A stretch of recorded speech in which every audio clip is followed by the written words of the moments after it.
জানবো Indian market সামনে উপরের দিকে যেতে পারে না নিচের দিকে যেতে পারে। তো জানা যাক নিফটির টপ 5 কোম্পানি কি বলতে চাইছে, নিফটি কি উপরে যাবে নাকি নিচে আসবে। তো চলুন দেখা যাক। তো ফার্স্ট নিফটি দেখে নিয়ে আগে। নিফটি এখানে এই ট্রেন্ড লাইনকে সাপোর্ট নিয়ে এখান থেকে উপরের দিকে যাচ্ছিল, তো এখান থেকে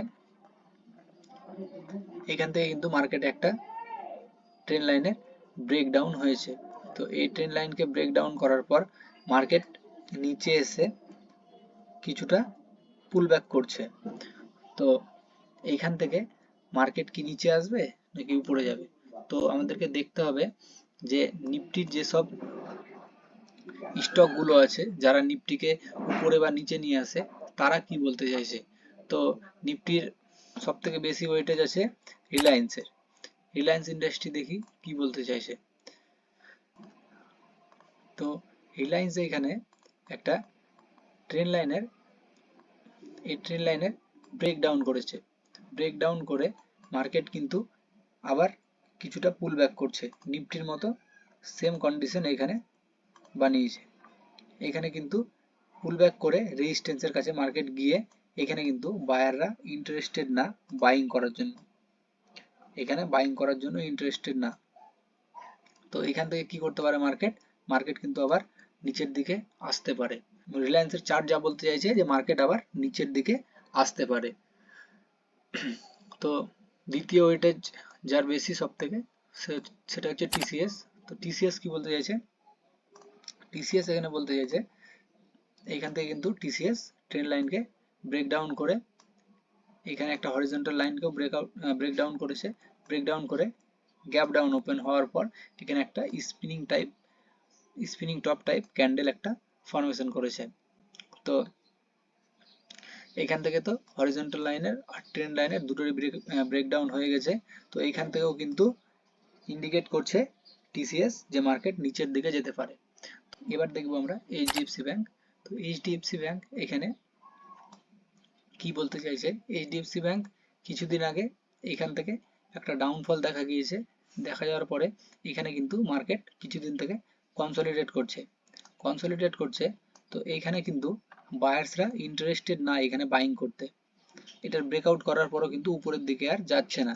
এখানে কিন্তু বাইং টাইপ ক্যান্ডেল বানাচ্ছে, hammer doji type candle, spinning top type candle formation করছে, কিন্তু মার্কেট কিন্তু উপরের দিকে যাচ্ছে না। মানে এখানে বায়ার্স ইন্টারেস্টেড না, তার জন্য মার্কেট উপরের দিকে র্যালি করছে না। তো এইচডিএফসি ব্যাংকও বলছে যে হয়তো এখানে কনসলিডেট করবে, নাহলে মার্কেট নিচের দিকে আসবে। তো এবার দেখবো আমরা আইসিআইসিআই ব্যাংক কি বলতে চাইছে। আইসিআইসিআই ব্যাংক এখানে উপরের দিকে ট্রেড করছে, না কোনো ট্রেন্ড লাইনের ব্রেকডাউন করেছে, না কোনো হরিজন্টাল লাইনের ব্রেকডাউন করেছে। এইখানে একদম টপে ট্রেড করছে। তো টপে যেহেতু ট্রেড করছে, দুটো তিনটে স্টক যদি রিলায়েন্স, টিসিএস, এইচডিএফসি এরা যদি নিচের দিকে কিছুটা আসতে শুরু করে, তাহলে আইসিআইসিআইও কিন্তু যেহেতু অল টাইম হাই আছে, সেও কিন্তু কিছুটা হলেও নিচের দিকে আসবে। আর যেহেতু এটা অল টাইম হাই আছে, তো অল টাইম হাই থেকে কিছুটা নিচের দিকে আসার সম্ভাবনাটাই বেশি। তো এখানে আমাদেরকে দেখতে হবে এবার এয়ারটেলও এখানে অল টাইম হাই ট্রেড করছে। এখানে কিন্তু বায়ার্সরা ইন্টারেস্টেড না। এখানে বায়ার্স উপরে নিয়ে যাওয়ার চেষ্টা করছে মার্কেট, কিন্তু সেলার্স কিন্তু আবার নিচের দিকে নিয়ে চলে আসছে। আবার বায়ার্স উপরের দিকে নিয়ে যাওয়ার চেষ্টা করছে, সেলার্স কিন্তু আবার নিচের দিকে নিয়ে আসছে। এখান থেকে যদি একটা ডাউনফল দেখা যায়, তাহলে কিন্তু নিফটিতে ভালো একটা ইম্প্যাক্ট পড়বে। তখন কিন্তু নিফটি আরো নিচের দিকে আসতে শুরু করবে।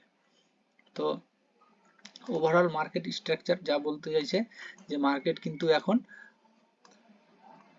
বিয়ারিশনেস শো করছে। তো এইখান থেকে আমাদের কিছুদিন ওয়েট করা উচিত, তারপরেই আমাদের এখানে ইনভেস্ট করা দরকার।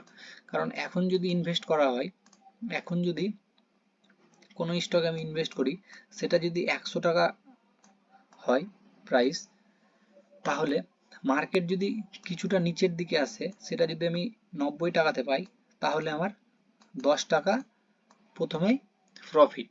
মানে আমি যেহেতু 10 টাকা ডিসকাউন্টে পাচ্ছি বা 10% ডিসকাউন্ট পাচ্ছি এখানে, তো আমার প্রথমেই 10% ডিসকাউন্ট।